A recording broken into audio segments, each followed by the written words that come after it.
Hi, I'm Kathy McBreen, President of Millionaire Corner, and I am delighted today to be interviewing one of the foremost financial writers in the country today. We have invited Gail MarksJarvis here. Gail has just recently completed, within the last year, a book called Saving for Retirement. It's an updated and revised version that we're going to be talking about today. As I mentioned, Gail is a prominent writer, and she's also a columnist for the Chicago Tribune. Can you talk a little bit about mutual funds and ETFs? Because we get a lot of questions at Millionaire Corner about those types of investments, and how do they fit in the portfolio of a normal investor? ETFs are just simple, there are a lot of different types of ETFs, but ETFs at their essence, when they started out, and still most of them, are just like an index mutual fund. Except they have one really nice feature. So you might have mutual funds in your 401k, and that's usually what's offered in your 401k. And let's go back to what a mutual fund is. So let's say you have a Standard & Poor's 500 mutual fund. What that fund does for you, it picks a little bit of 500 stocks for you.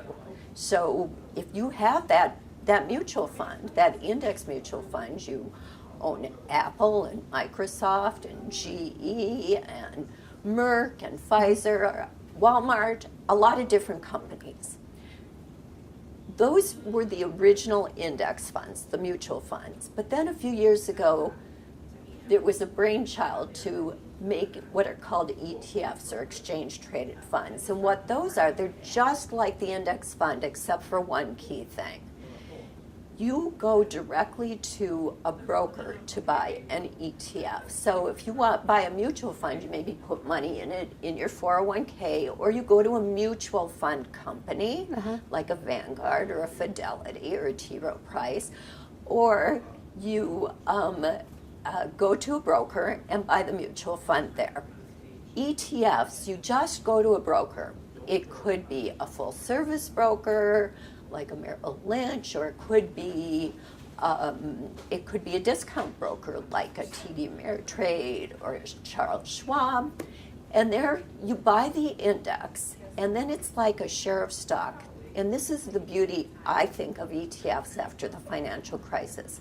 In the financial crisis, people didn't like the fact that with a mutual fund, no matter how scared you get, you don't get the price if you want to sell it and get out until the end of the day. So on a really bad day, you could maybe lose, let's say, 5% of your money before you could get out.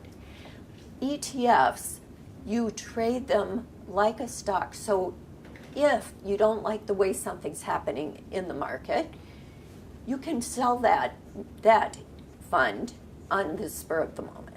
You're not stuck with it. Well, now there are many, many, many types of ETFs, and you can build a portfolio like I've described, with some of your money going into the largest stocks, large cap funds. Those are the Mercks and the Walmarts. And you can have some of your money in an ETF, an exchange traded fund, that just picks smaller company stocks, maybe P.F. Chang and Buffalo Wild Wings. I'm thinking about food today. But those are the stocks people know. A lot of names, small cap names, they're smaller companies. People don't know the names. But you want to have all of them. And maybe you want to have one that invests in international markets, because why would you just stick to the U.S.? Why not have Nestle and Toyota and Samsung from international markets? So you choose an exchange traded fund that invests only in international markets. You put them all together, and you basically have a chance to partake in the economy of the entire world. Makes a lot of sense. So when are ETFs a better choice than a mutual fund, or are they? ETFs are a good choice if you want to be more nimble than you would with a mutual fund. Okay. And they're also a good choice if you want to do more exotic things, like maybe you want to short the index because you think it's going to go badly. So that shorting means you make a bet against, say, the stock market. So you can do that with an ETF. Or you can get ETFs now that do many more exotic things. Like you can get an ETF that invests in real estate trusts. So you can have commercial real estate. You don't have to go and buy a warehouse. You have a piece right there. Or you can invest in gold. The GLD became, that's an ETF, GLD, became the most popular ETF around a couple of years ago as gold was soaring. Of course, now people have discovered that gold doesn't just soar. Gold can fall from $1,900 an ounce down to recently close to about $1,300 an ounce. But you can buy that simply, gold, through an ETF. Great. I want to shift a little bit and talk about financial advisors, because financial advisors are a very important part of Millionaire Corner. I know that in your book you talk a lot about being cautious about getting the right type of financial advisor, but can you also describe when is the right time to get a financial advisor, or what type of person really should go to a financial advisor? So here's who I don't think needs a financial advisor. I think that when you are young, and the only saving and investing for your future that you're going to do is through a 401k at work, you don't go to a financial advisor, because really good financial advisors usually want you to come through the door with about $250,000 in money to invest with them. If you're doing it all, if you're doing $5,000 a year in a 401k, they're not going to be particularly interested. And so I tell people to learn the basics so that they can do it themselves early on. When people do need financial advisors are if that 20-something-year-old is saying, this is too complicated, which I don't believe it is. But if they feel that way, and if that's going to cause them to be paralyzed and do nothing, they have to find some kind of financial advisor who will take them. They have to be careful, though, because if they're not bringing much money to a financial advisor might put them into some kind of an investment that has huge fees, huge commissions, because the financial advisor has to make some money on it.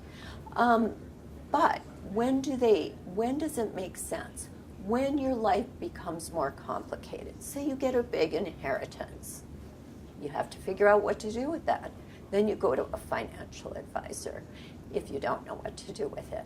Or when you're going to retire, I think people maybe 10 to 5 years before they retire should definitely talk to a really solid financial planner, financial advisor, who can help them plan for retirement, because then they're not just putting money into a 401k at that point, or an IRA.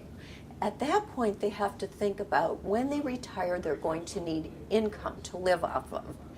And you can do this yourself too. There are a lot of worksheets on the internet where you can put together a budget, analyze what you're going to need for your future, and then try to make sure you have the investments that will give you dividends or interest from bonds, so that you're going to have enough money to live off of. Right.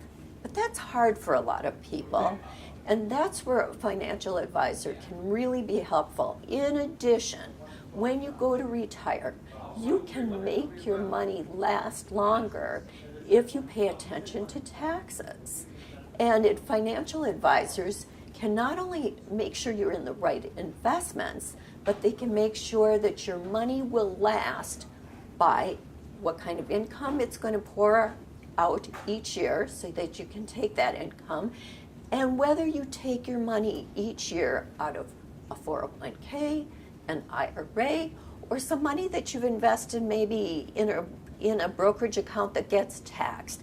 And by combining IRAs, Roth IRAs, 401ks, and other investments, maybe something from a business, the advisor tries to keep your taxes down so that your money lasts longer.